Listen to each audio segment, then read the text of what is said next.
Trish laid her hand on my stomach as I took labored breaths. I looked down, seeing blood, bruising, and rust marks. Trish stood up. "I'll get some ice and I'll get you some tea." She sat me up in bed. "Deep breaths, okay? I'll be right back." I winced and nodded. She left the room and the sounds of her rummaging through my kitchen echoed down the hall. My phone rang. I picked it up off the table and noticed the time. It was about 10 a.m. My dad was calling. With labored breath, I answered the phone. "Hello?" "Are you on your way yet?" he asked. "Dad, they canceled classes for the week. I don't know about..." "Your dean just announced they were canceling classes for the entire semester, so get home." I groaned. "I don't have much cash, Dad." "I'll deposit money into your account to get a plane ticket. So get home. Like I said, Colin's already on his way. We've got to get into the shelter. They've got food and water down there for almost 15 years. The thought of 15 years trapped with Colin gave my sore abdomen muscles spasms. "All right." "See you soon. Just call me with your flight number." With that, my father ended the call. I heaved a sigh as Trish walked back in. "I heard you cave." She handed me a cup of coffee, and ice wrapped in a towel. "Why do you not have tea, Trev?" The coffee was far too hot, but I drank it anyway. "Because I hate tea," she sighed. "Trev, you can tell them no. It's possible considering what they did to you. And are still doing." I motioned to my stomach. "See, I'm still bleeding." She kept eye contact with me as she slid her hand over my stomach, then showed me her clean hand. "Reality check, Trev." I looked down. There was no blood or rust or any type of mark like that, not even a bruise. Only scar tissue that was over 2 years old. She sat on the bed and pushed a makeshift ice pack onto my stomach. "PTSD is a bitch, I get it. But you have to go to someone about these hallucinations." My stomach, while sore, appeared perfectly fine, and I'm wondering if Trish might have been right this entire time. With me heading back to the lion's den with no chance of leaving, I was fearing for my sanity. Then it hit me. My father said that the dean had canceled classes for the semester. I asked Trish. "Yeah," she sighed, moving the ice pack over my stomach. "Some religious nutjob said everyone should be at home with their families, and canceled everything for the semester. Pissed off the teachers' union and half the students. The other half just left. If we want to stay in our dorms for the semester because of housing restrictions, we can." Trish shook her head. Total madness. "Well, what are your plans?" I asked. "Stay in my dorm, pray my roommate doesn't, and experience bachelorette life alone." "So what, binge anime all day?" "They made one where this guy takes his mom into another world." She grinned. "Milfseki." That was not English. "Listen, this is a huge ask, but would you come back with me?" She stared at me for a moment, silent, judging the situation. "You want me to come and meet your family?" I nodded. "Yes." She stood up. "You know I'm with Sam, right?" "I know, and I'd never try anything, Trish. You're like a sister to me. A really close sister," I explained. "And your mother won't think we're dating or anything?" she asked. "I promise. I'll get it nipped right in the bud." I checked my phone and loaded up my bank app. My father deposited about $1,000 into the account. "I'll even pay your way." I showed her the deposit. 2 plane tickets at the last minute, after the dean here and likely others just canceled classes? $1,000 maybe covers your ticket, but how would you pay for me? "So you're saying you'll consider it?" I asked. She nodded. "If that's what you need, then sure." I grinned. "Good, because I have a good alternative to the airlines." What?" she asked. I was on the phone with my father, who was yelling. What the hell do you mean you're taking the fucking bus?" He shouted over the phone. "The airlines were all too expensive, and they were all booked." That could have been true, but I never checked. "Just get home. Colin's already here. Damn it, when does the bus leave?" Tomorrow morning," I explained. "It's also a 2-day trip. Plus, I'm bringing a friend home." "Fine. He can stay with us in the shelter if he wants. But just hurry." I grabbed the tickets and then headed back over to Tish. "We ready to travel in the lap of luxury?" she asked. To be fair, I started. She interrupted me, motioning with her hand in a sing-songy fake affluent accent. To be fair, I rolled my eyes. Buses are a lot more comfortable than a plane. She chuckled, then took her ticket. Well, I guess I'll be there bright and early. She stood up and stretched. Gives me time to pack and check if the greatest creation of mankind is along the route. What's that? I asked. Cracker Barrel. She grinned to me. I chuckled back. See you bright and early tomorrow. She nodded and gave me a hug. Keep it together, okay? Everything is fine. I hugged back. Thank you. That evening, I remembered everything was not fine.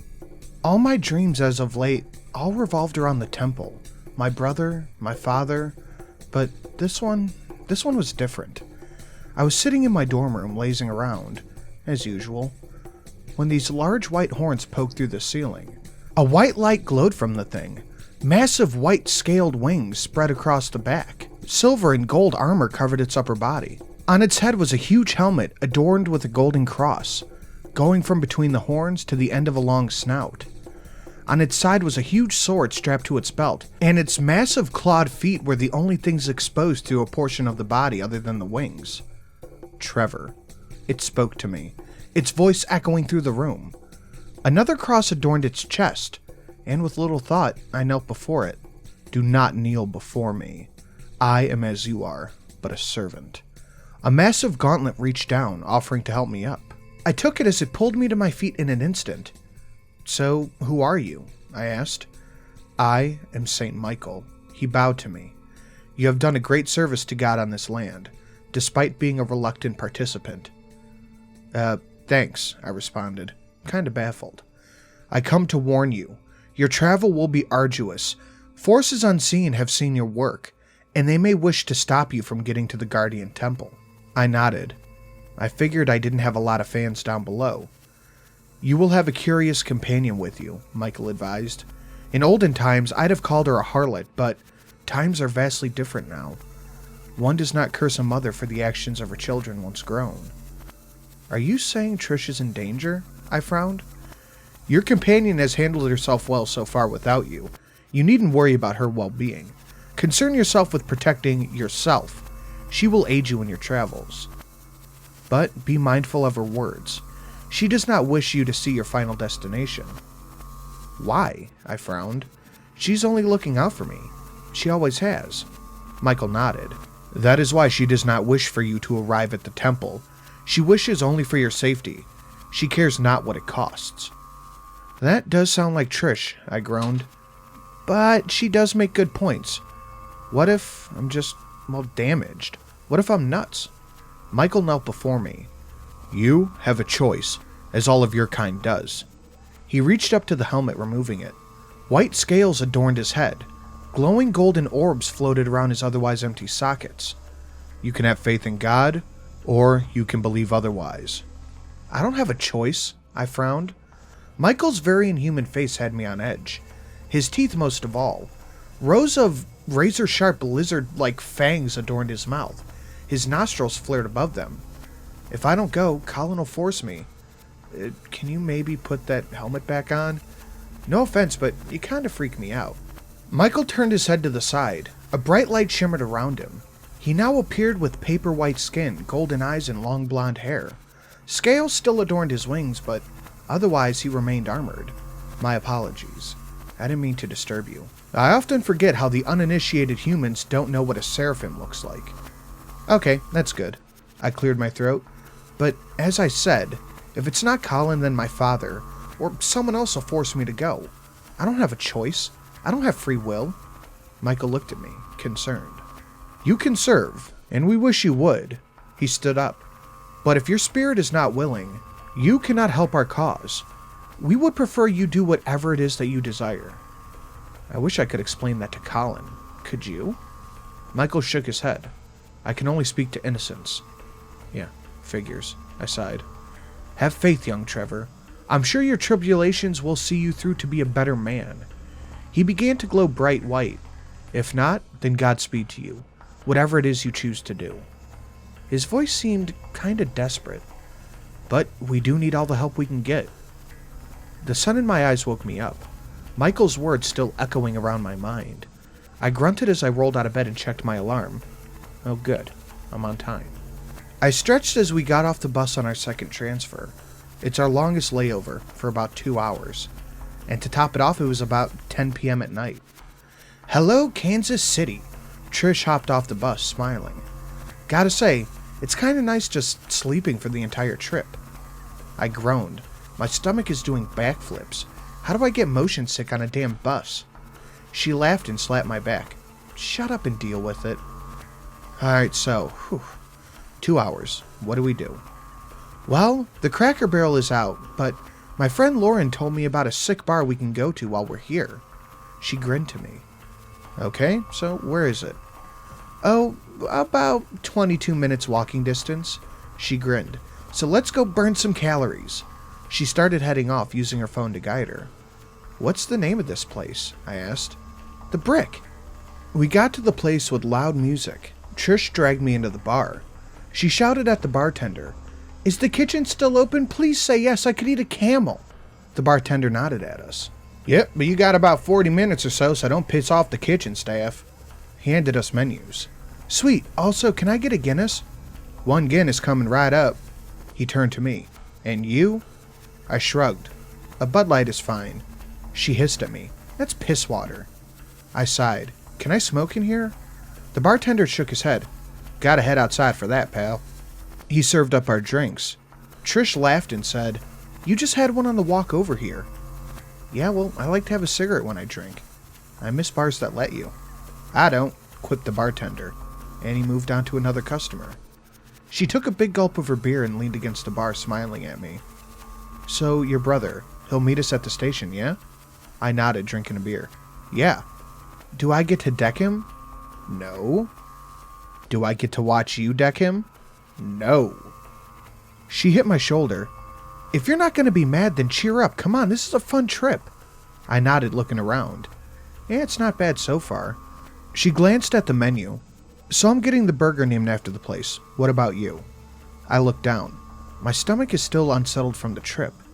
So just get a salad. Don't bitch at me when you're hungry later. She waved down the bartender. Let me get a brick burger and get this little lightweight the pub salad. Our food arrived not too long later, and we both ate. I checked my phone and said we should get heading back to the bus stop. She burped loudly, finishing her third beer. Yep, she smiled at the bartender. Our tab's up. Gotta go, bud. He handed her the bill. Always a pleasure. She gave me the bill. Come on, moneybags, pay the man. I gave him my card. Thank you. Your chick's more badass than you. He laughed and rung us up. I'm not his chick. Come on, let's go. Sounds good. She hopped off the bar stool, flipped off the bartender, and we headed out. She stretched in the cold air as I lit up a cigarette. I think that's a record. How long's it been? A whole hour with no smokes? I scoffed. Do you not count the bus ride? She laughed. You slept on the bus. Yeah, I rolled my eyes. I was glad for the occasional 15-minute pit stop on the ride. It's the only thing that kept the Nick fits at bay. It was about that time that my ring began to grow warmer and pulse around my finger. Hey, Trish. I looked at my hand. We should get back to the bus station, ASAP. She nodded. That's the idea, sir. She smiled at me. But we have about an hour before the bus leaves, and it's a 20-minute walk. Not a short time window. This place isn't the best neighborhood. At least, not now. I tried to explain it in a way where it wouldn't get me a lecture. Big town, scary night? I understand. She put her arm over my shoulder. You got me, though. No need to worry. I'll beat up any baddies. She mocked punched my chest. Yeah, but you're drunk. A much harder punch hit my chest. I had 3 beers. That's not enough to get me drunk. My ring went from warm to downright hot. My heart was racing. I scanned each corner of the street, my eyes starting back and forth as my nerves were on edge. My heartbeat was in my ears, and Trish's voice started to fade into the background of white noise. I shut my eyes tightly, trying to keep myself walking alongside Trish. But as I did, I seemed to lose her. I opened up my eyes, and I now stood alone under a street lamp. Nothing else around me. The ring on my finger remained hot, but not to the point of a burning pain. I looked behind me and Trish wasn't there. I couldn't see anybody.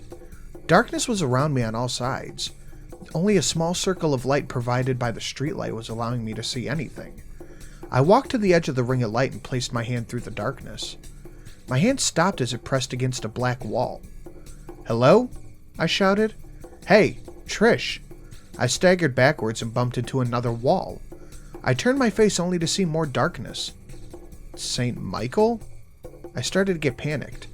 My heart started racing. Timothy? Anyone? A low, powerful growl erupted from the darkness. "You won't survive." "Who the fuck said that?" I shouted. "Regardless of the woman," the voice growled, "that harlot won't save you." I clenched my fist and held up the ring. "You know what this is, motherfucker?"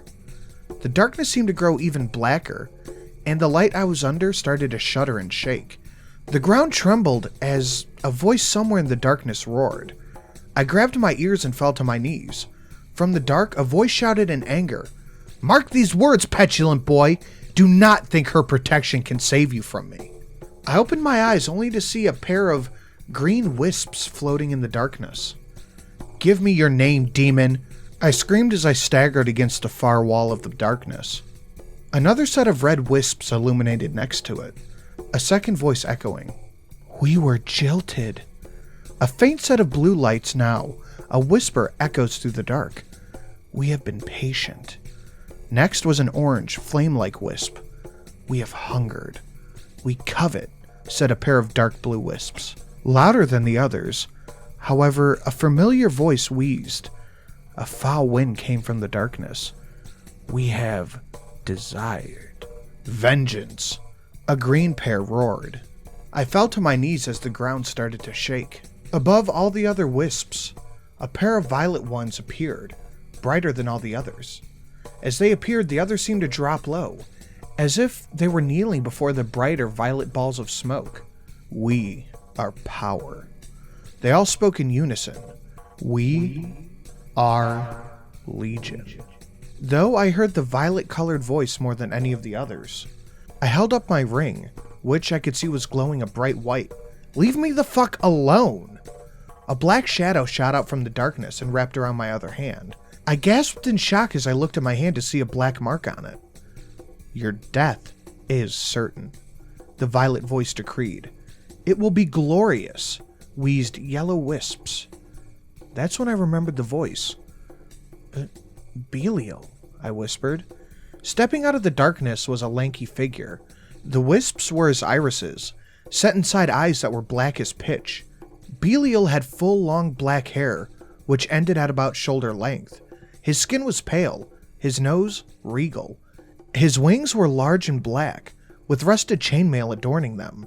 Some kind of metal armor around his neck and his shoulders, ending at the point on his chest. A cross of leather straps revealed his bare chest, over the leather armor wrapping around his midsection. He wore tarnished silver armor on his legs and feet. "Yes, boy. Do you think I have forgotten you?" he grinned, perfect white teeth hidden behind the lips. "My minions will hunt you down and tear you apart," he grinned at me, "for the indignity I suffered at your father's hands." I closed my eyes, and when I opened them, I was standing still, with Trish looking at me in the eyes, concerned. "Trev? Holy shit," she hugged me. "Trish? You zoned out, you fucking nutcase." She heaved a heavy sigh of relief. "You stopped walking and were just staring off into space." I hugged back. "Sorry, I don't know what happened." My ring began to feel warm again. Stumbling down the sidewalk towards us was a man. Except it wasn't just a man. Trish?" I warned, pointing behind her. There was a dark aura around him, something sinister. When he walked under the streetlight, I saw it. His body seemed normal, illuminated in the light, but he cast a shadow that was long and strange. It didn't match the rest of his body. It had horns, wings, and a tail which was flickering back and forth. She turned from me to the figure before us. "What?" The man's head tilted at an odd angle and he grinned widely. His eyes were glowing with a hint of yellow.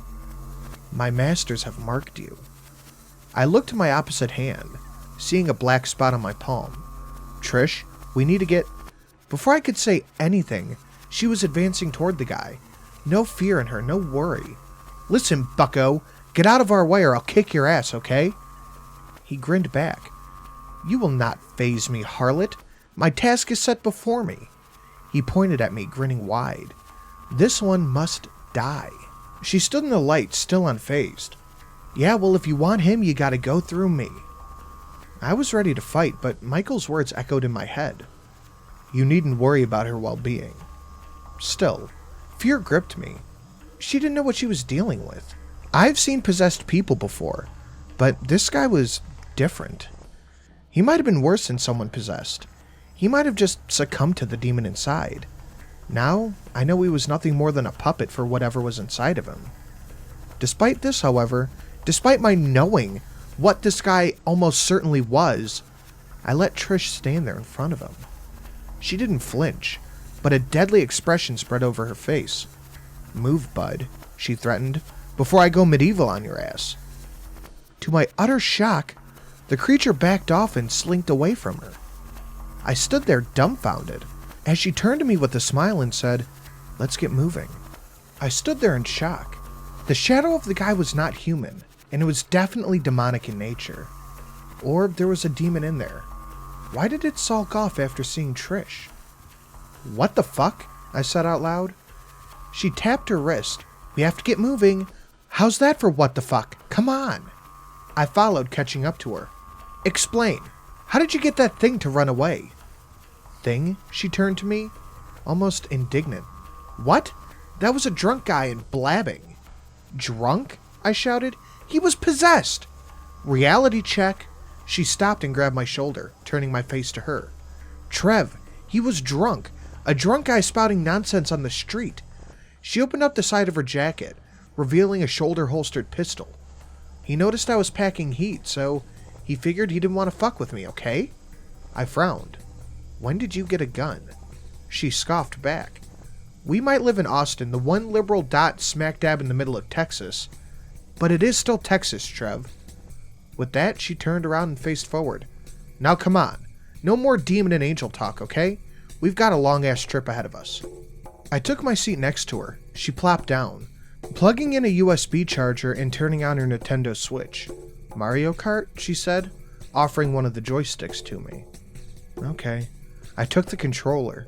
She sat the screen on this thing on the seat behind us.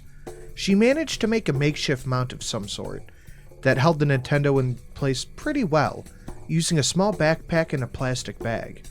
It only fell out once. I questioned if that demon guy had really seen Trish's gun.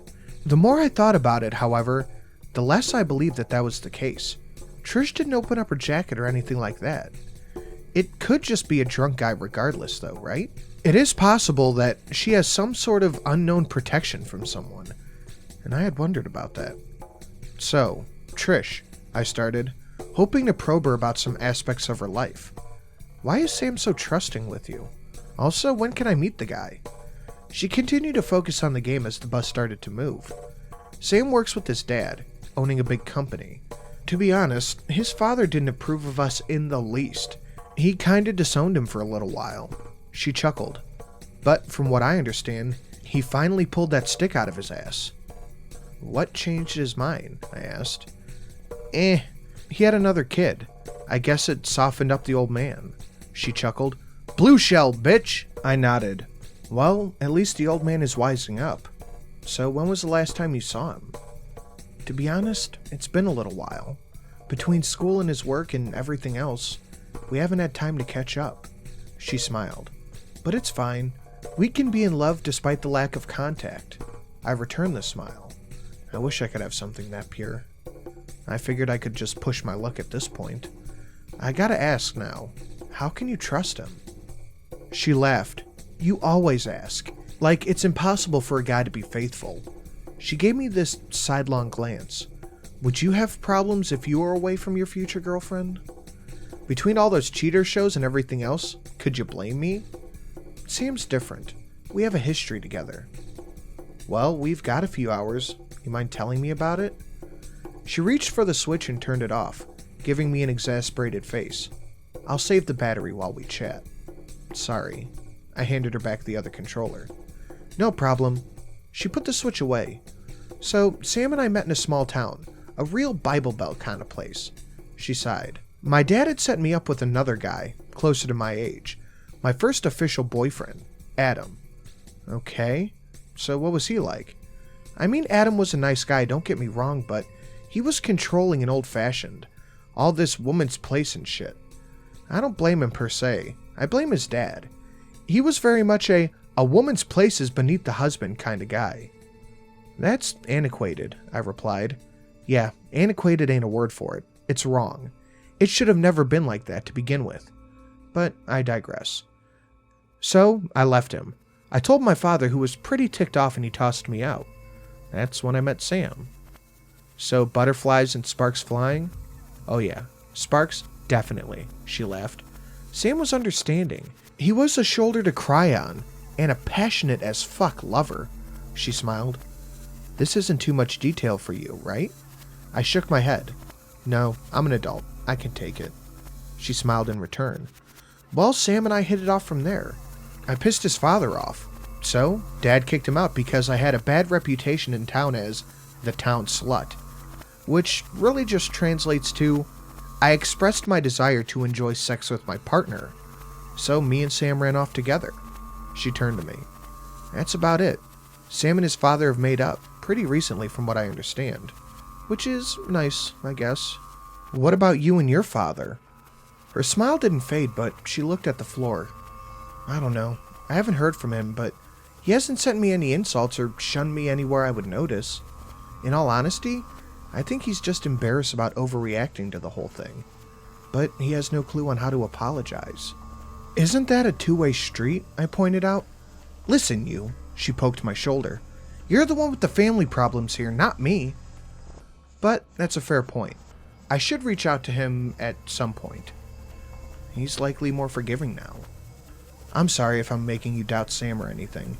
It's just that level of fidelity without being married is just crazy to me. Who said we aren't married? She elbowed me in the ribs. Wait, really?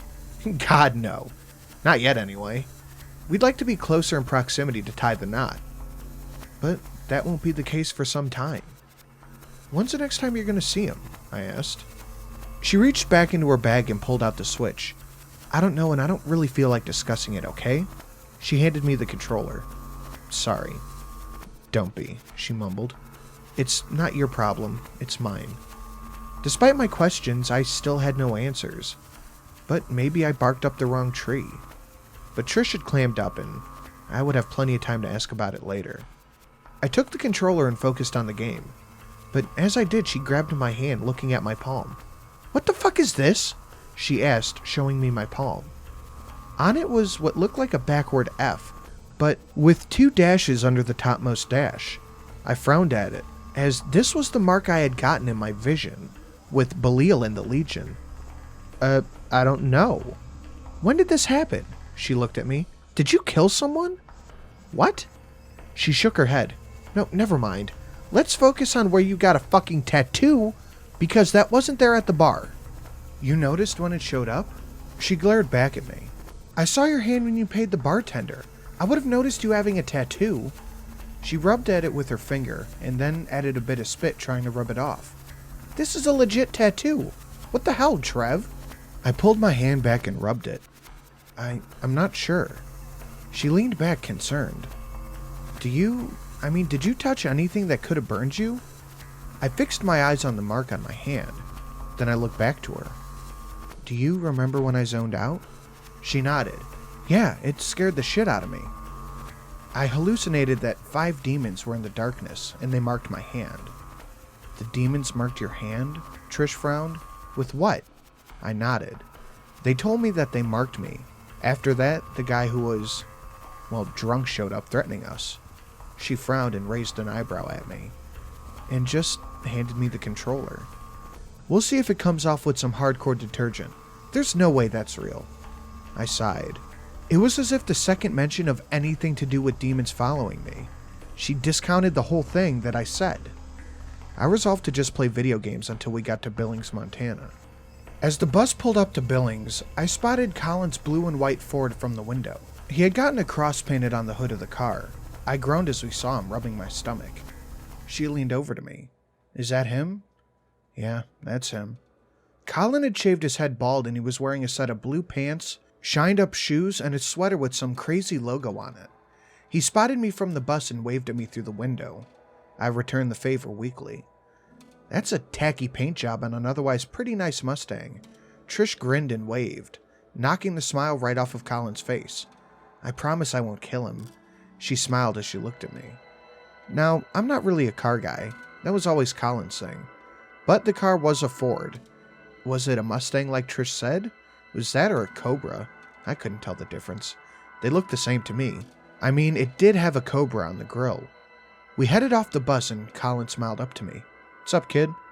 Out of sheer pageantry, I hugged him. "Long time no see." Colin gave a sidelong glance to Trish. "And who is this lovely young lady?" "I'm not lovely," Trish said, offering her hand. "My name is Trish. I've heard so much about you." "All bad, I hope," Colin joked. "Enough to get most people put in prison for assault." Colin frowned and then turned to me. "What have you told her?" "I went for broke." "Everything. But she doesn't believe it." "Huh. Well, aren't you in for a surprise?" "Is the interior of your car actually clean?" she gasped. "That would be a surprise." She peeked into the back seat through the window. "Wow, and I am shocked." "My car's spotless. Always has been. Pride and joy and all that." He cleared his throat. "Do you guys need me to get your bags?" She scoffed back. "Yeah, no, I'll go get them. Wait here." She turned on her heel and headed back to the bus. Colin leaned over to me. "I don't like her." "Why? Because she won't take your shit?" "There's something off about that woman," Colin asserted. "I just can't quite put my finger on it." It was at this point that I noticed Colin wasn't wearing his ring. You took off Tasha's ring? That's a shocker." He pulled out a golden chain with the ring dangling from it. "It's never far from me." I raised an eyebrow. "You know rings work better when they're worn on your finger?" Before I could question any more, Trish returned with her suitcase. "All right, let's get rolling." We all piled into Colin's car and headed off towards home, which was a good hour's drive from the bus stop. Trish climbed into the back seat while I took the passenger, Colin in the driver's seat. "Buckle up," Colin cautioned. She rolled her eyes. "Not needed in the back seat." "Why, are you that shitty of a driver?" I buckled my seatbelt, enjoying Colin getting the third degree from Trish. "I drive just fine," he beamed. "You ever been in a car this nice?" he asked. "Oh no, I've been in much nicer." "I highly doubt that." She rolled her eyes. "Every guy who owns a Shelby thinks he has the best car around. They forget as far as muscle cars go, they don't even hold a candle to most German spec cars." "Okay, now that's enough for you to get your ass kicked out of my car," Colin said, glancing into the back seat. She chuckled. "It doesn't change the fact that all you see is Audi taillights when you roll through the Autobahn." "Pfft, as if you've ever been to the Autobahn," Colin griped. She scoffed back. "You have no idea where I've been." "Guys, can we relax for just a second?" Colin glared at me. "Well, I'm not the one who started insulting my car out of the blue. She's sensitive." "I'm just stating, Fwah!" As I looked to the left, for a split second I saw it.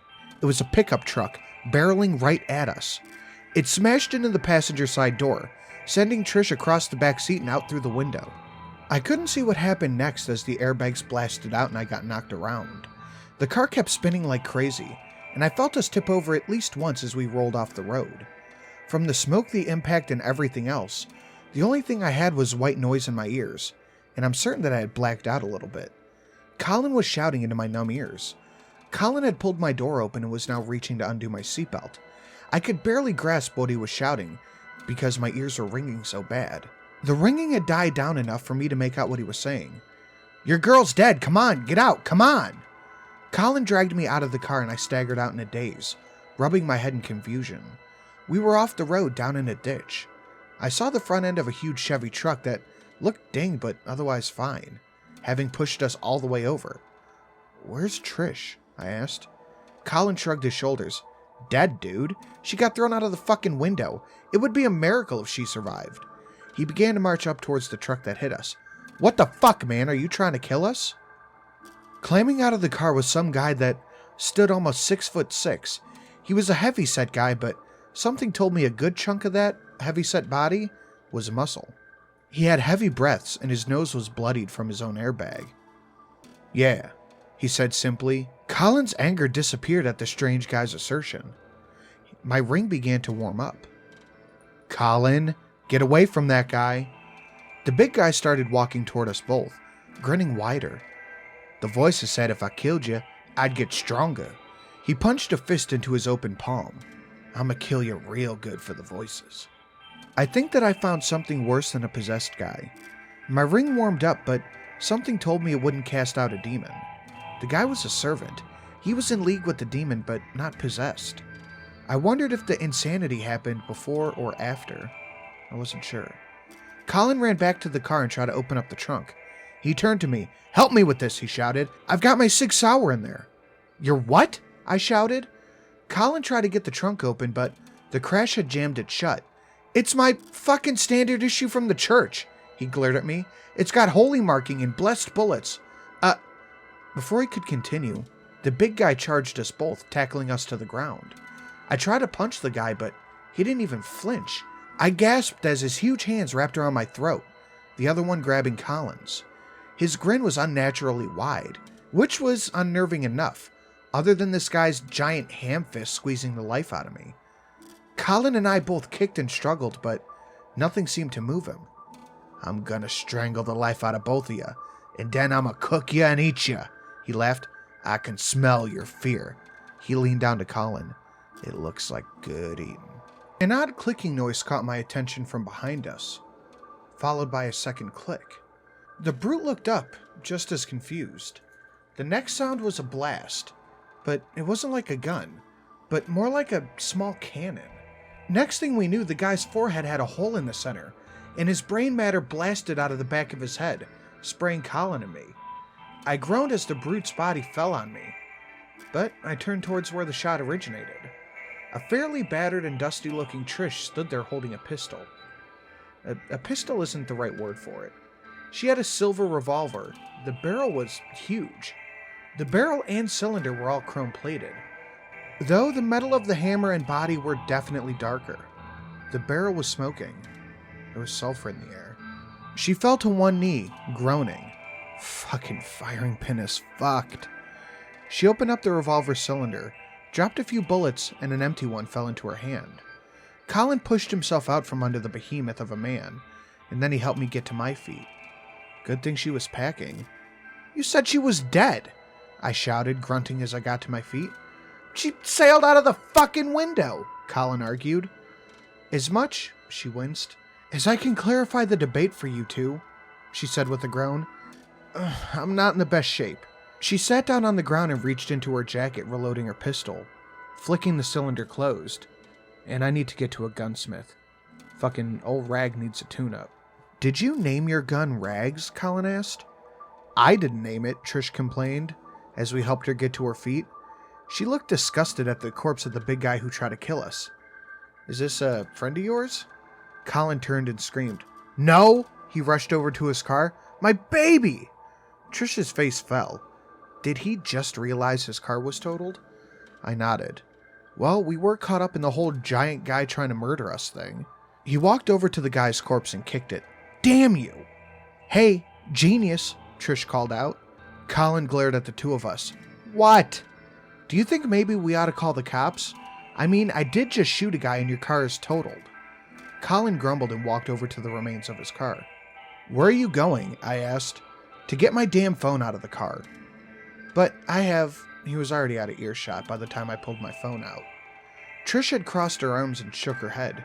"Well, I hoped he wouldn't be, but he's just like I expected." "What, stubborn?" "Prideful, jealous, and easily aggravated. Reminds me a lot of someone I used to know." I sniffed the air. Do you smell gasoline?" "Your brother has a phone too," she shouted. "Also, your baby's leaking gas. Probably a good idea to get away from her." Colin shouted from inside the car. "Fuck off!" I was about to walk over, then she grabbed my hand, stopping me.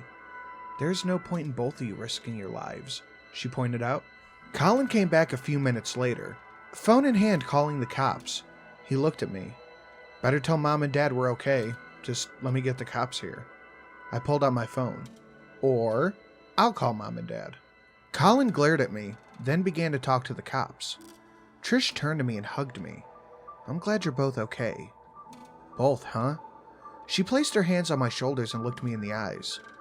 Your brother might be an asshole, but I don't want him or you dead. Call your folks. Better tell them what happened. As I dialed, I turned to her. You didn't hear what that guy said when he was throttling us, did you? She stared at the corpse for a moment before looking back to me. No, I didn't. She was a shitty liar. I knew she heard what he said. I called up my father, figuring he would be happy to know we were okay, but not so happy that we weren't home yet. After a few rings, he finally answered. Hello? I frowned. It wasn't what I expected. Hey, Dad, there was an accident with Colin's car on the way home. Before you panic, everything is okay. We're just waiting for the cops. That's fine. Take your time getting home. I understand that the accident was likely very difficult. Be careful on your way back, okay? He was acting peculiar, and I couldn't help but shake that something was off. Dad, is everything okay? There was a moment of silence before he responded. Yes, Taylor. Why wouldn't it be? He used the wrong name, and I think it was on purpose. Okay, Dad, we'll be home soon. Be careful. Very careful. I love you. Your mother and I both love you. And then the line went dead. That conversation was off. Everything about it was off. I turned to Trish. Something is wrong at my house. Why do you say that? She asked. My father called me Taylor, and he told me to take my time. Is he having a stroke or something? She frowned, looking concerned. Colin interrupted. The cops will be here soon. They said not to go anywhere or touch anything. He also turned to Trish, and to talk to you. You ratted me out? She glared. This is Montana. The fact that you shot a guy in self-defense is nothing. The only noteworthy thing is because you're a woman. And then he gestured to her gun, with an antique gun. I interrupted their argument. Colin, Dad's acting odd. I told him we were okay. He just... I don't know, he told me to take my time getting home. The concern on Colin's face grew genuine. That's not at all like Dad. And he called me Taylor. Colin frowned. If he said to take our time, then we probably should. Dad's been telling us to get home repeatedly. I looked at my hand. Colin, there's no way any of the demons could, I don't know, follow us to the house before I even got there, right? Oh, for fuck's sake, Trish grumbled. Not again. Colin turned to her. What, the big guy didn't convince you? We're in Montana, she shouted. For all we know, he was drunk. He was just a drunk who didn't want you two to survive to call the cops, and he just wanted to drive off. Were they all drunk to you? I asked. Because it's the logical conclusion, Trevor. She was shouting, using my full name, as she always did when she was heated.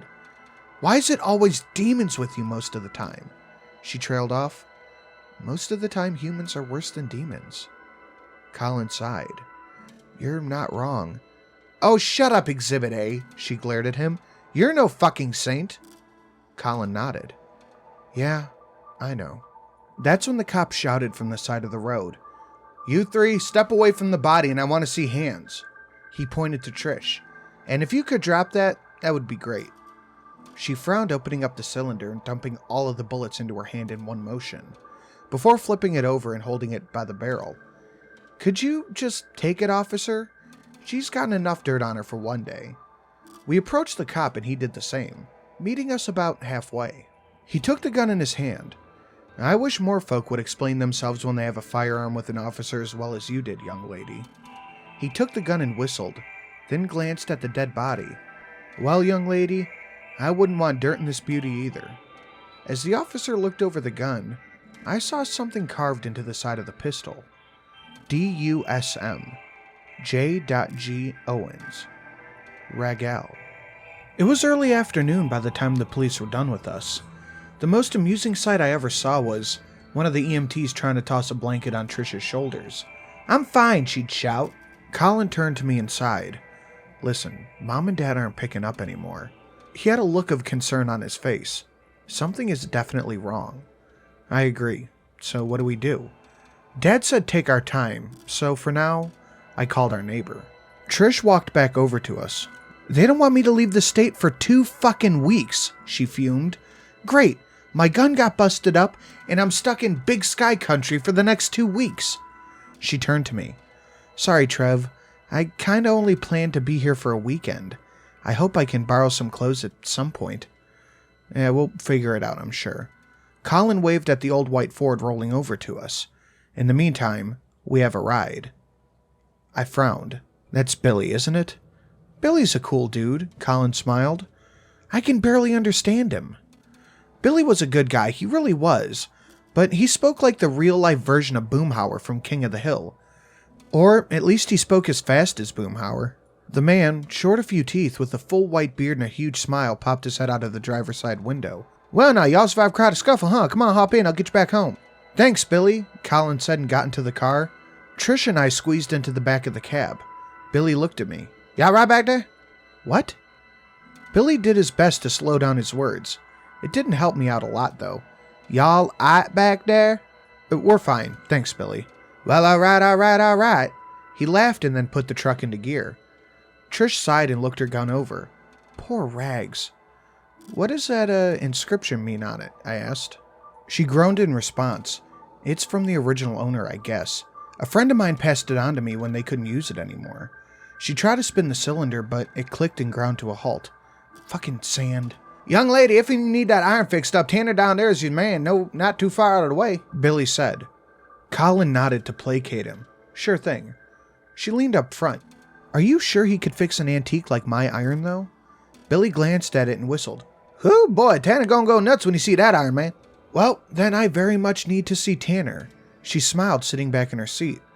I guess being out in the country isn't so bad, she said. I had to find a specialist in Austin just to get the thing tuned up. She holstered it back under her jacket. I frowned. How is a gun like that still functional? Tender love and care, she said. After almost an hour, we got to a farm about 20 minutes away from my parents' house. That may sound far, but in this state, we're pretty much neighbors. Billy hopped out of the truck, then stuck both fingers into his mouth and whistled. Tanner, come on out here! Julius Tanner was a middle-aged man with a beer gut and the stench of a man who had worked on his farm for the better part of the morning. He stood a good 5'8", about Trish's height come to think of it. Billy, you old goat, what are you doing out in these parts? He walked over and hugged him. Billy was tall, but he was also as thin as a rail. That's the young lady with the iron I need fixing. Tanner looked over to Billy, then to me. I swear, Billy, I can't make out half of what you say on a good day. He laughed. Oh, you son of a bitch, I'm gonna make you. He laughed and gave Tanner a shove. She walked up to him. You fix guns? Tanner shook his head. No, young lady, I restore revolvers. Unless you've got a... Trish pulled out her pistol and gave it to Tanner, who just stared at it for a moment. 44 caliber 1847 Colt Walker revolver. He took it gingerly. Jesus, it's got a cartridge conversion in the damn thing. Colin raised an eyebrow. What the heck is a cartridge conversion? Tanner looked over to us. Boy, this here pistol is a black powder 6-shooter, originally. You'd need to preload the cylinders back in the day, he chuckled. But a cylinder is a cylinder, and this one can take a modern .45 Magnum, thanks to the cylinder upgrade. He looked over the inscription. And this was a U.S. Deputy Marshal pistol once to boot. She smiled back. Yeah, my friend said it was a pretty rare gun, but it never let him down. Colts don't quit, young lady. He shook it a little, sand coming out here and there. Don't help him much to get tossed in the dirt, though. She frowned. I know, it fell out of my holster during a car accident. Found it in a pile of dirt? Tanner nodded. Looks like the wedge of the thing here is backing out. Shit, I thought it was the firing pin. Is that going to be expensive to fix? Tanner looked at her and grinned. If this was some kind of replica, I would charge you quite a bit. But if you let me spend some time with this here lovely revolver, I'll just do it for the cost of parts. Thank you. Trish followed him into the house. The loading lever also sometimes pops loose after I fire. Do you think you can fix that too? I reckon I can, young lady. Tanner laughed. Boys, why don't you make yourself at home? I'll be in the house fixing up this lady's piece. I nodded. Sure. Billy headed inside. Tanner, you got a pot on? In the kitchen, you old goat. Milk's in the fridge, he said as he and Trish walked upstairs. Billy made a mock goat bleat and we followed him into the kitchen. Colin sat down at the table. Where did she get a piece like that? I shrugged. She said a friend gave it to her. That thing belongs in a museum, Colin said. So do you. Har har, Colin said. I don't like her. Something's off about her. Billy sat down with his coffee. If you can't say it to her face, don't say nothing. Tain't polite to gossip and ain't polite to talk shit behind someone's back. Colin put his hands up. Okay, guilty. Sorry. Billy winked at us, took a sip of his coffee. Tanner's got some pop in that there fridge, why don't you both want it? I got up and moved toward the fridge. I'm worried about Mom and Dad, not answering their phone after all that odd conversation we had. It's concerning. I grabbed a pair of Dr. Peppers and handed one to Colin. He opened it up saying, Dad said to take our time. I'm inclined to believe him.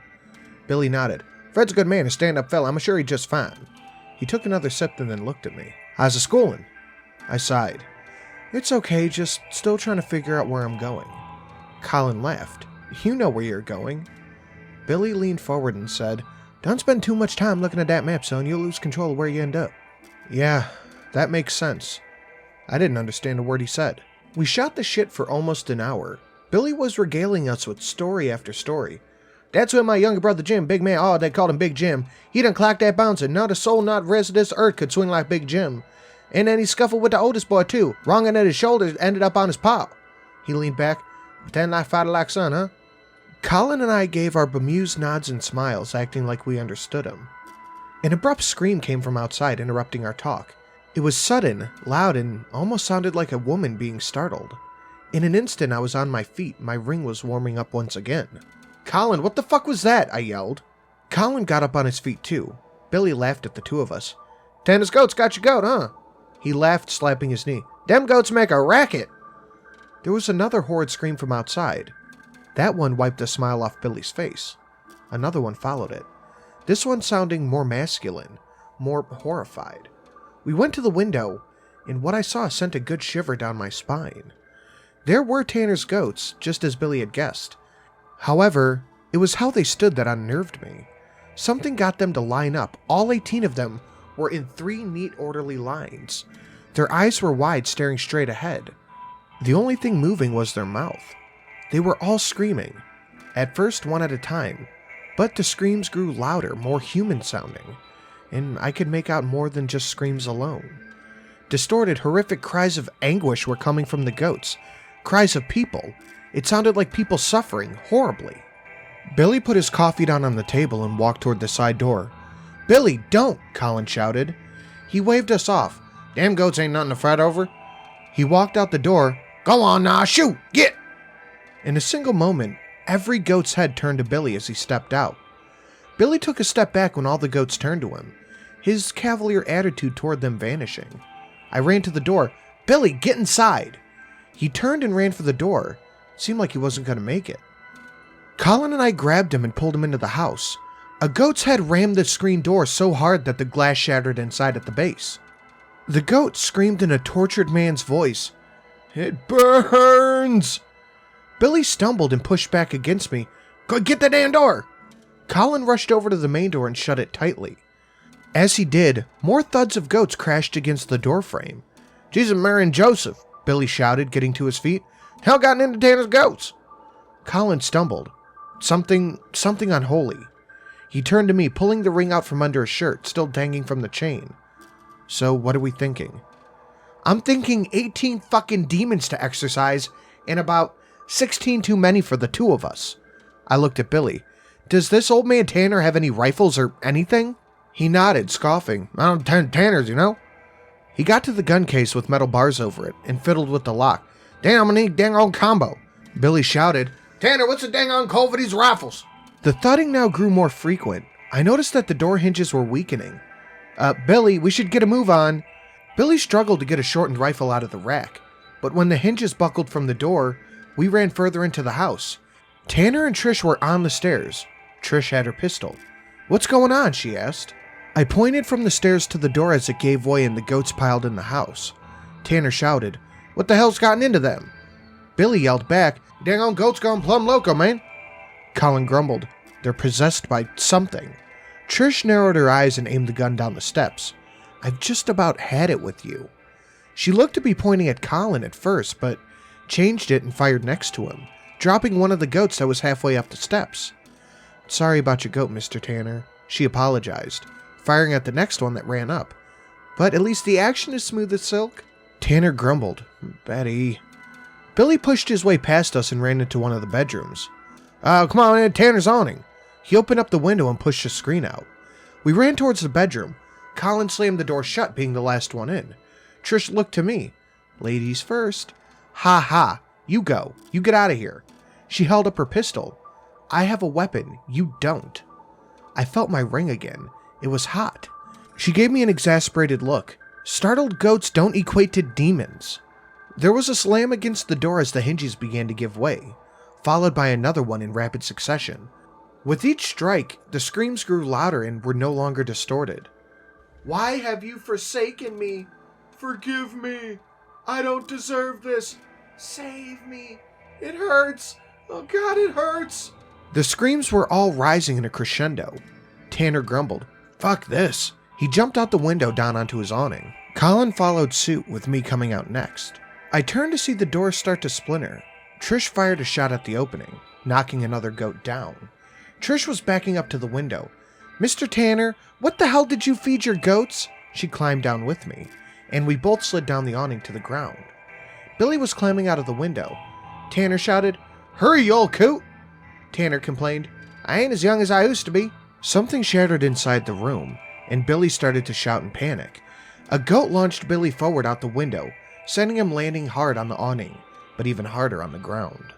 As Billy landed, a sickening snap resounded through the air, followed by Billy crying out in pain. Dang on knee, man, he complained. Tanner was running to the front of the house. I'll go get the gun rack unlocked. Trish and I helped Billy get to his feet, before shouts started coming from inside the house. Daisy, Tanner shouted in pain. No, girl, stop! Suddenly, a wet-sounding thud, followed by Tanner's screams of pain.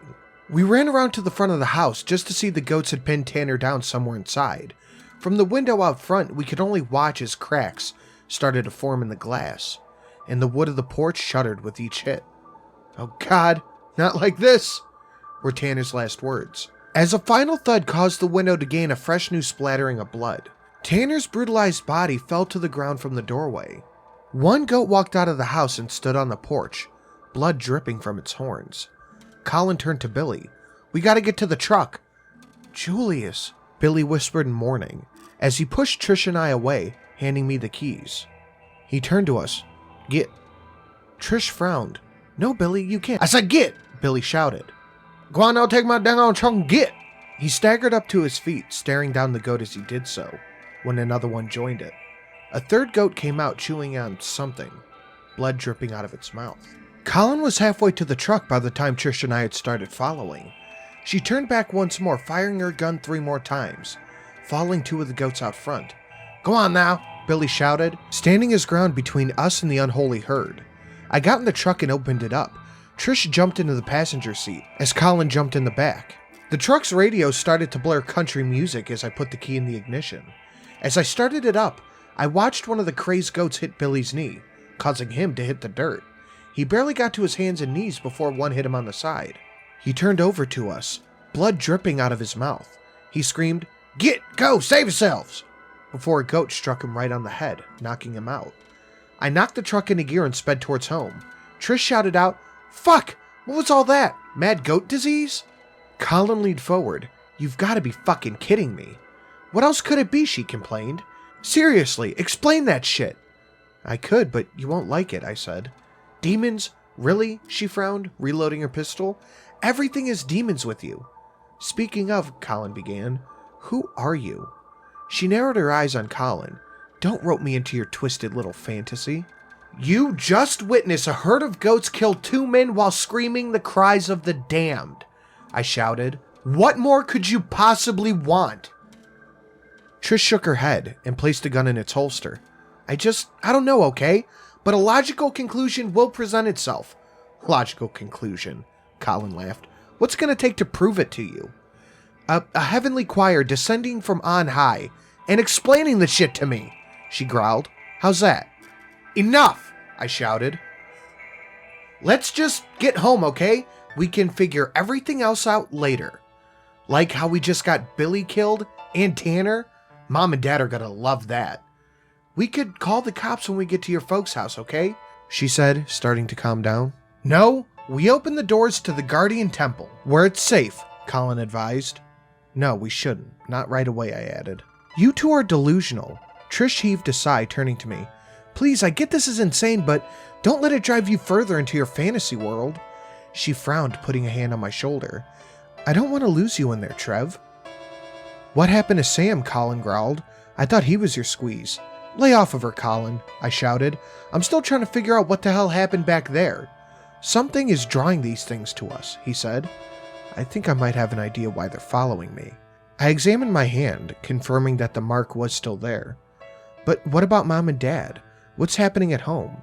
I looked back to Colin in the rearview mirror. Did you ask Timothy or anyone at the temple? He looked away. I tried to open the doors, but I think it needs both of us. I felt a shiver run down my spine. What do you mean you tried to open the doors? I did what Tasha taught us, to pray. The doors appeared, but they faded before I could touch them, he admitted. Shocker there. The magically conjured door wasn't real, Trish mocked. Colin got pissed off. Fuck off. The doors need both of us because we're mortal men. Mortal men can't open the gates alone.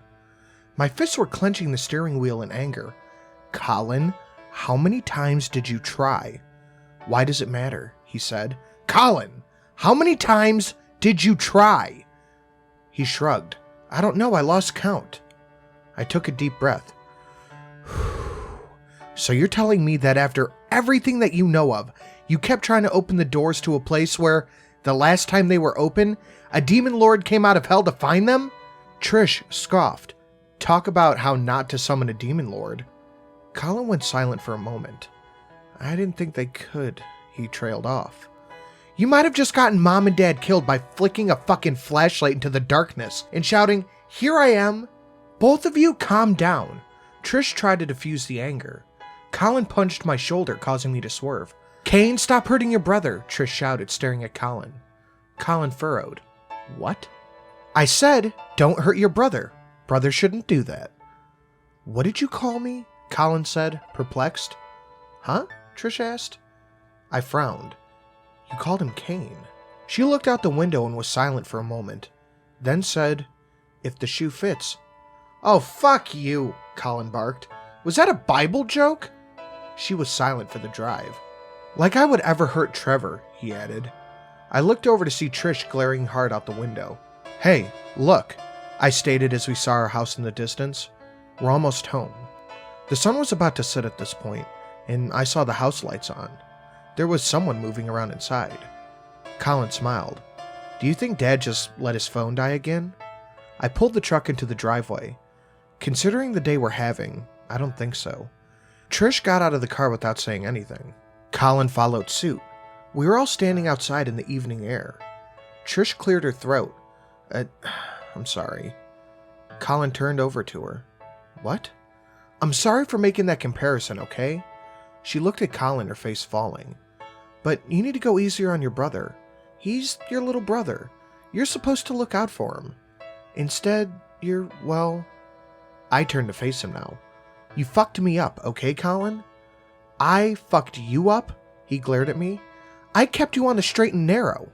No, Tasha never said to do any of that shit. It was your decision for me, not my decision. It was the right decision. Look at you. You can expel a demon better than any priest, he shot back. That's because I helped guide you. Trish walked over to Colin and hugged him. Hey, what? He stuttered. Please stop torturing him, she said. He's suffering because of the things you did. Can't you see that? Colin frowned and then looked at Trish as she let go. Her hands were on his shoulders. Tell him the truth, Colin. Tell him the truth so he can stop suffering, okay? Tell him the truth, that all of this demon and angel shit was just something you guys did as kids, and now you're using it to control him. Colin frowned and then looked at me. For a moment, I felt my resolve slip. Could it all be in my head? Was this all something that Colin just did? Was she right? Did everything have a reasonable explanation? Before Colin could say anything, The front door opened. I looked over, and standing in the doorway was Tasha. My blood ran cold as I saw her. It was the woman who destroyed my life. Colin shouted, "Tasha, you came to meet us." She walked over towards us. She was thinner than I recalled, and her eyes seemed to glow like a cat's in the darkness. I was about to say something when I felt my ring grow warm. Wait. Colin walked towards her, Trish right behind him. "Tasha, I like the new look." The woman before us looked like Tasha, but she was wearing a skin-tight leather-like material. There were several knives tucked into holsters here and there on her thighs, arms, and hips. She was much thinner than I remembered, shorter too, but I discounted all that to the fact that I had grown over some 10 years. Trish pushed Colin aside and drew her pistol. "No, Colin, don't. Trev, get away from her." I was about to say something when, in a blur, the woman with Tasha's face dashed past me and grabbed Trish by the arm and twisted. She cried out as something in her hand snapped audibly. Her pistol clattered to the ground. "Well, since you know her so well, I'll ask you a very simple question." She twisted Trish's hand, which caused her to cry out in pain again. "And the answer is something I will squeeze out of you, one way or another," she hissed. It was then that I realized there was a key difference in the woman's face. Tasha's hair is parted to the right, but this woman's hair is parted to the left. Her eye, the good one, is the right eye, as Tasha's was her left eye. "My sister and I were born conjoined," I remembered her saying, as she pointed to her right eye, right here. "Z," I whispered as I realized who the woman was. Z narrowed her eyes and pushed a foot in back of Tasha's head. "I'll ask one more time. Where is my sister?" she growled. "Where's Tasha?" Trish was struggling, but she didn't seem at all capable of dealing with Z. This became more clear as Z put a little more force into the back of Trish's neck with her foot. "Fuck! What the hell do they feed you?" Trish shouted. "Blood," Z said. "Now out with it!" Colin shouted. "She's in the temple!" "Colin, you idiot." He turned to me. "She won't be able to walk in." He glared at her. "Evil cannot enter that holy place." "Spare me the religious nonsense," Z hissed. "At least we can agree on something." Trish grunted as she kicked out Z's knee. Z lost her footing long enough for Trish to escape, and she ran towards her pistol with her good hand. The other one seemed to have dislocated something. Trish took aim at Z before she pulled the hammer back. Trish flew forward as she crashed against the side of the house. Z now stood in her place, glaring at her as she cracked her head on the wall. Trish staggered to her feet for a moment, but she was having difficulty lifting the gun before collapsing onto the ground. Z turned back to Trish, tougher than she looks. She turned away as I backed away with Colin. "Now, where is the temple, and how do I gain access to it?" "With faith," Colin said. Z once again was a blur. She was now in front of Colin, lifting him up by his neck. "I want to know how to gain access to it physically, you little zealot." "Suck on this, you leech." My father's voice shouted as something heavy cracked against the back of Z's head. She flew forward and her face hit the dirt, a bloody mass on the back of her head. I looked up from Z's body to see my father, short gray hair, his beleaguered hazel eyes, wearing a white tank top and a pair of old work jeans with brown boots. He had a sledgehammer in his hands, which now had blood on it.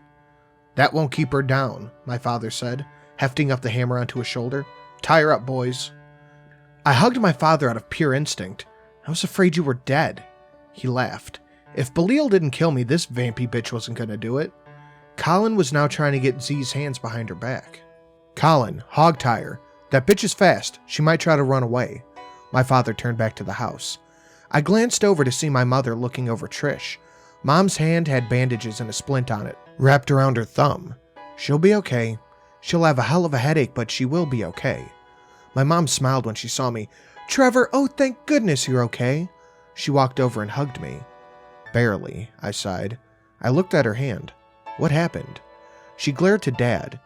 "I had to dislocate my thumb since your father was too squeamish to do it himself. That crazy woman tied us both up, you know." Dad nervously looked over to Billy's white pickup. "Hey, where's old Bill?" Colin frowned as he got Z's legs all tied up.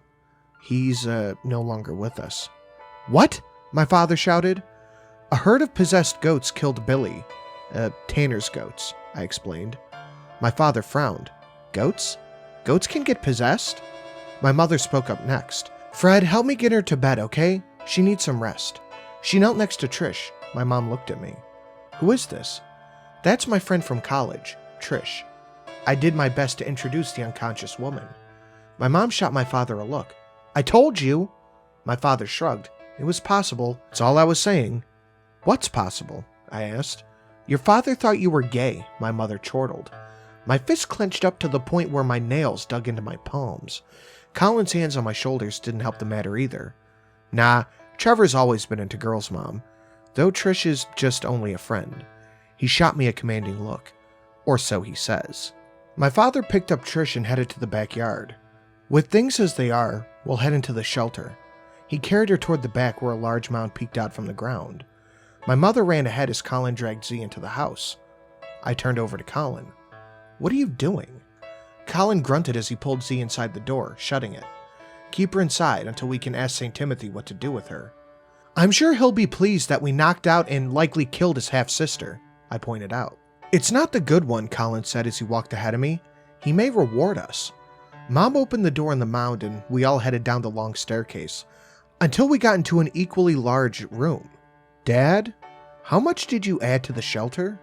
My father laughed. It's 4 converted storage containers, reinforced from the outside, 2 living quarters with 3 bedrooms, a storage room, and a grow room for food. A grow room? I asked. Dad nodded. Yep, solar powered. It can simulate the sun with these special UV lights. The best part is when the grow room really gets going, it can give us clean oxygen down here if the vents get blocked. Not to mention the solar panels outside and the geothermal power underneath that can power everything else. Mom complained.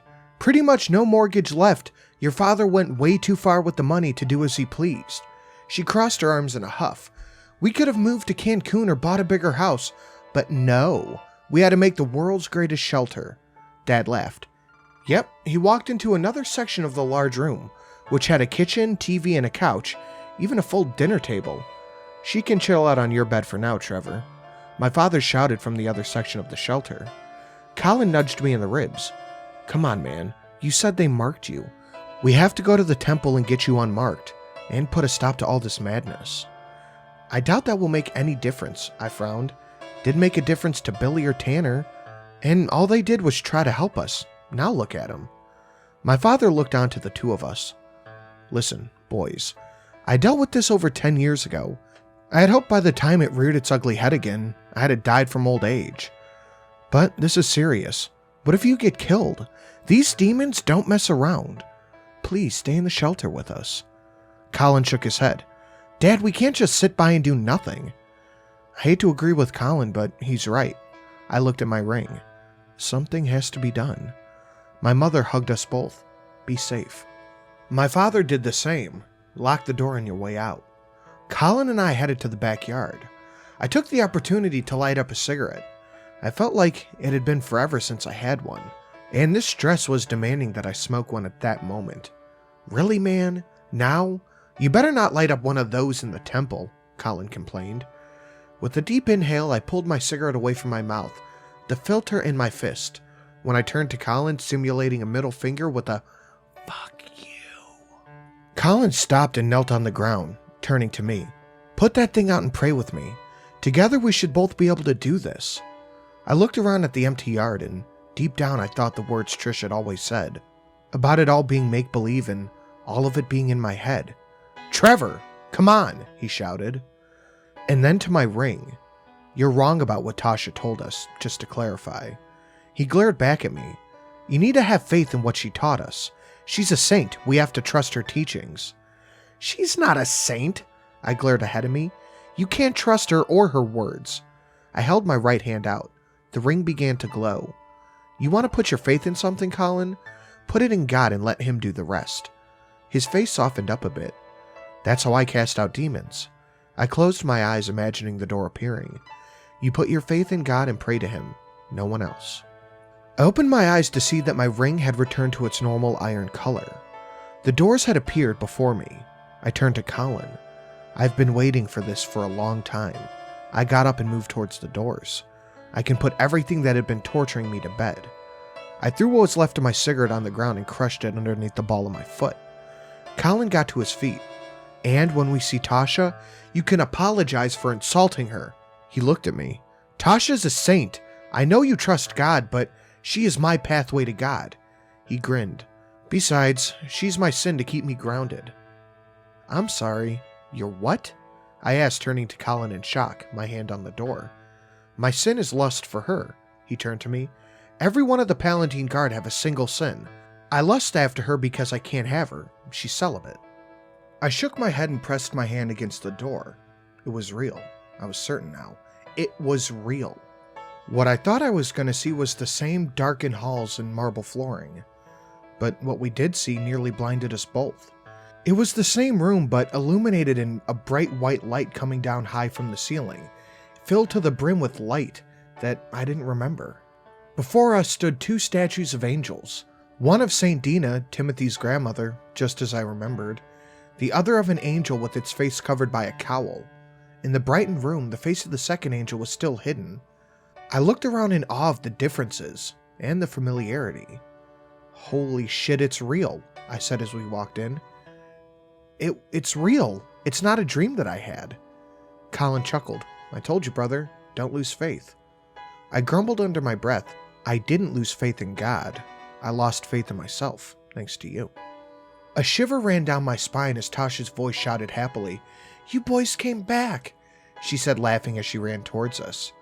While seeing Tasha again did have me unnerved, it was Timothy off to the corner of my eye. He was standing there dressed similarly how I remembered, though he had gotten a new coat. Timothy didn't unnerve me either. The source of the shivers running down my spine and the uneasiness in my gut was the woman standing next to him. She was small, sure, but maybe she was an inch or two shorter than Tasha? Some kind of Latino complexion, long light brown hair and a blindfold on. She had 3 sets of wings, 6 in all, each pair a different color, descending from white to red, then black. Despite the blindfold, she was looking right at me, looking me in the eyes. I could sense her looking at me, like she was staring deep into me. It left me feeling naked, violated, and bare in front of her gaze. As Tasha approached us, Colin's eyes were wide with lust. Tasha, okay, I thought it was all a dream. He grinned stupidly and walked towards her. I shook my head. She hates when you compliment her looks, remember, Colin? I said. She hugged him all the same. Oh, how I've missed you. The blindfolded woman was speaking to Timothy. Timothy and her were standing away from us, but her gaze never left me.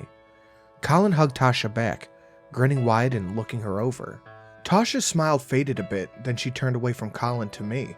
Trevor, you've grown so much. She beamed at me as she moved in for a hug. I took a step back.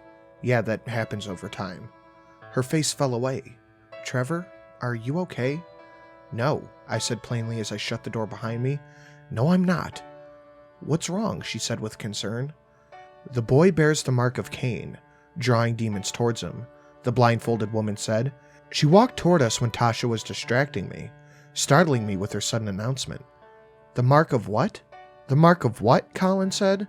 That's only partly why I said I'm not okay. Show us the mark, Tasha urged. We can remove it. I narrowed my eyes. I don't want... My hand was suddenly being moved by an unseen force, forcing it to open up. The blindfolded angel smirked towards me. She didn't ask you.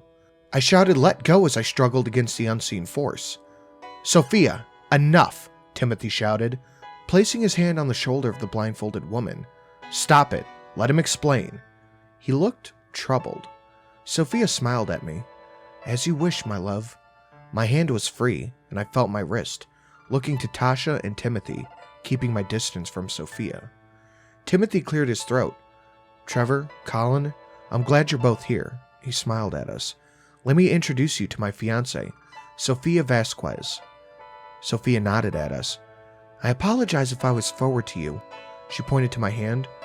But we must remove the mark. It's like a beacon to the damned. I'm sure Trevor wouldn't mind it removed. Colin looked at me, angrily. He's likely just overwhelmed by seeing the temple restored. And, well, all of you again. To my shock, Tasha was the only one to push Timothy and Sophia away from me.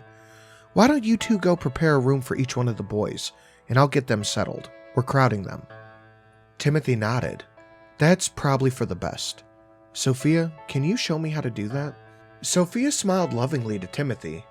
My love. She took a hold of his hand. We'll get those eyes opened yet. The two of them walked off. Tasha turned back to me, concern washing over her face. Trevor, what's wrong? I clenched my fists tightly, and I did my best to hold my voice even. I had dreamed of what I wanted to say to her for so long. You're what's wrong with me. Because of you, I suffered for years. Tasha's face grew troubled and concerned. Because of me? I had imagined calling out a pious, overconfident zealot who would vehemently defend their teachings and actions, despite the clear flaws in their approach. Yet here was Tasha, looking contrite, confused, and almost beyond hurt. Trevor, how could I hurt you? She asked. I pointed to Colin. Because this one took what you taught us as law. I turned back to her. And since I lost my brother and got nothing but sheep chasing after what you filled his head with. Tasha turned to Colin. What is he talking about? She looked at his hand. And where's that ring I gave you? Colin pulled his ring out from under his shirt, still attached to the chain around his neck. I never lost it, but it won't stay on my finger anymore. He shrugged. Tasha looked to my hand and then to Colin's. What did you do? He smiled. I kept him pure. Tasha's hand went over her mouth in shock. How? I lifted my shirt, revealing the scars from Colin's beatings. This is how. She gasped. When I was in high school, I found a girl that I liked, but Colin figured that it would make me impure. I glared at her. So he sullied my name and he beat me for nearly ruining myself. I had to, Tasha, he said, his face falling as he watched her reaction. I know it was cruel, but I did my best with the best intentions. He can cast out demons now without even performing an exorcism. Tasha's gloved hand touched my scars gingerly, but I still pulled back from her touch. The worst of atrocities are done with the best of intentions, she whispered. I let my shirt fall. A tall black man approached us. He wore a military uniform. I think U.S. Rangers. His eyes looked like Timothy's, but they glowed an amber-like yellow, far different from the yellow of Belial's eyes. These eyes seemed to comfort more than anything else. He was bald to the point that I saw the light reflecting off the top of his head.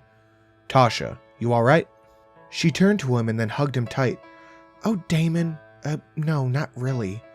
She turned to us. Boys, this is Damon. She then narrowed her eye at Colin. My boyfriend. Colin's eyes went wide. Wait, what? Damon raised an eyebrow. Problem, kid? I couldn't help myself. I started to laugh. Tasha faced me, dismayed, as I tried to help myself, but I couldn't. The laughter was hurting my stomach, reminding me of the scars. I tried to cover my mouth, but that didn't help at all. I just kept laughing. What else could I do? Colin beat me to remain a virgin, like Tasha, and she had a boyfriend right here. Even more hilarious was Colin was lusting after her, and this huge black guy would likely rip Colin's head clean off his shoulders if he knew. Trevor, stop, Colin shouted. Between tears of laughter, I chuckled. She's got a boyfriend. Your perfect saint of chastity has a boyfriend, I shouted. My laughter finally died down a little bit, as tears started leaking out of my eyes. My laughing shifted to crying. I barely got a hold of myself before Tasha was standing right before me, tears streaking down her face. She placed her hand on my cheek, regarding me with compassion in her eye. Sorry, it's just... Before I could finish, Tasha sank to her knees before me, and then bowed her head so low that her horns hit the floor. Trevor, please, forgive me. I led your brother astray somehow. Please, I beg of you, forgive me. This was not the reaction I had expected at all. I expected to argue and fight. Not this. Desmond frowned to me. Tasha, get up. You don't have to. Yes, I do, Damon. She looked to me. I do. I closed my eyes, recalling the pain. I can't. I'm sorry, I just can't forgive you, Tasha. Well, then tell me what I can do to earn your forgiveness, she asked. Damon eyed me suspiciously. Nothing funny, kid. I glared at Colin. Straighten him out. If he doesn't have your teachings down, which is clear that he doesn't, then teach him right. My fist clenched up. And give me my brother back. Tasha was on her hooves pretty quickly and marched her way over to Colin, who she grabbed by the ear. You and I, young man, have a great deal to discuss. Colin whimpered. Wait, I was just trying to do as you said. That's the problem, she scolded as she dragged him off. I don't think you heard what I told you. I couldn't help but smile as I saw her drag him off. My opinion of Tasha was starting to shift. Damon regarded me next with a firm tone. I'm a little out of the loop here, but I can tell you this. That woman wouldn't harm a fly if she could help it. Whatever she did to you, it was not intentional. I looked him over. I'm not trying to hurt her. I just can't forgive her. Damon looked me over. You okay then? I'm better, I guess. I offered up my hand. Trevor Macchione. Damon shook my hand. His grip was firm. Everything about this guy just screamed alpha male. Sergeant Damon Winter, he said, officially. Staff Sergeant, Timothy chimed in from behind, assuming my recommendation goes through. Damon saluted Timothy and stood at attention. Sir, thank you, sir. At ease, Timothy smiled, shaking his hand. I've seen you met Trevor. Yes, I did, Damon confirmed. How are your folks? Timothy asked. Well, they could be better. They had a run-in with your sister. Timothy's eyes went wide. Z? I nodded. Timothy turned to Damon. Sergeant, you're in command while I'm out. Tell Captain Sophia that I had to attend to something outside. She'll understand. Damon saluted but frowned. Sir, shouldn't Captain Vasquez be in command, considering she is the senior officer? Timothy's face fell a little bit. I can't trust her. Not at the moment. He frowned. Just monitor her, okay? I'm worried, to say the least. Damon nodded. I'll keep a wary eye out. Don't you worry. Timothy turned to me. Where is Z now? She's tied up in her house, I said. Well, we need to hurry then. She won't stay tied up for long. With that, he rushed over to the door. We walked into the house to find Z laying motionless on the living room floor. Timothy looked around at the binds. We might have to wait until morning. She'll have the advantage over us during the night. What is she? I asked. Timothy was looking over her head. I realized that, while there was blood, her head seemed fine, like a wound on the back had healed. Z is an undead. She's vampiric, very much unlike Elon. He stood up. You'll meet Elon later, I hope. Well, if you need sunlight, my father can help with that. Timothy turned to me, raising an eyebrow. How so? A few moments later, we were inside of the shelter, my father leading us down to the lowest level. Long time no see, Timothy, he laughed. Don't tell the missus I let you down here. She's still pretty ticked off about the whole I told them never to show up here again thing. Timothy nodded. I understand, Fred, but if I can use your grow room, I would really appreciate that. He was carrying Z in his arms. He even had her blindfolded for some reason. My father got to a large door and then cracked it open. It was much farther down than I expected. Flicking on the light revealed a few separate tables, and a few more separate compartments that were like small greenhouses. There were 6 in total. 5 plants were already growing inside, though it was hard to make out what. Each room's walls were semi-transparent, so you could only see the contents silhouettes, for growing different food. I have a few little rooms for each kind of plant. There's one just not being used yet. Haven't figured out what I want in there. Not too shabby, huh? Timothy smiled. I should set something up like this at the temple. It would save us on grocery runs. He smiled, but it didn't last. Fred, I would ask you if you could please close the door behind you on your way out, and not to come down here no matter what you hear. My father nodded. I won't hear anything once that door shuts. The amount of insulation in this compartment renders it soundproof. He pointed to a small intercom on the door. Just use the intercom. I have them wired all over the shelter. Timothy nodded. You're a very thorough man, Fred. Well, I've had 10 years to prepare, my dad laughed. Also no mortgage, so it wasn't too hard to pay for. He motioned to me. Come on, Trevor. Let's leave Timothy to do whatever it is he needs to do. I nod. We both headed for the door. I heard Timothy call back to us. Hey, wait. We turned around to face him. What's up? My father said. I need Trevor, he began. I can't do this alone. A slap on the back sent me stumbling forward. Sure thing, Timothy. My father smiled at me. Before I could even object, my father had left the room and locked the door. I turned over to Timothy. What do you need help with? I asked. He was trying to tie her down to one of the empty tables in the grow room. He was using a steel cable of some sort, and it firmly tied down her arms and legs. Until I was about 15 years old, Z was one of the women who helped raise me, other than my mother, he began. She's my older sister, and I love her. He turned to me. But she is an agent of my father, and she's loyal to him. And I have to find out how loyal she is to him, or if we can trust her at all, and if she might join us. I need to make sure of any of this, because my father thinks I'm dead, and I can't reveal that I'm alive to anyone who might inform my father. It's why I use a fake name in public. It's why my name is not on any of the military documentation. If my father discovers who I am, he can use the tools at his disposal to determine what I'm planning next. And if he does that, we're all doomed. A shiver ran down my spine as I tried to process what he was trying to ask of me. I cannot stomach this task alone. I might hesitate, but we can't risk that. He looked to Z, who still laid motionless on the table. Hesitate with what? I asked. He pointed to the grow lights hanging over Z's body. He then fixed his gaze on me. With a stern glance, he said, I need you to help me interrogate Z.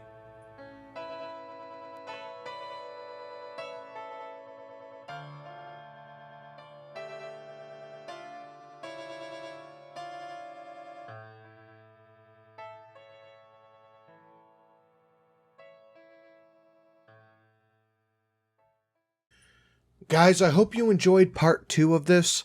There's one more part to come, and I'm gonna record it, so it's out before too long. God, this is such a good story, isn't it? Make sure you go show the author some love over on Reddit. That will be linked down below, as well as the first restoration story. And let's thank the lovely patrons who are listed on screen right now. Dan R., Neophyte Games, Chaos X, Mr. Swiston, Official Jerboa, JY, Pyromancer, Hayden MH, Ethan A, Daniel H, Maximilian Charles P, Deneen H, and Go Cute Puppy LLC.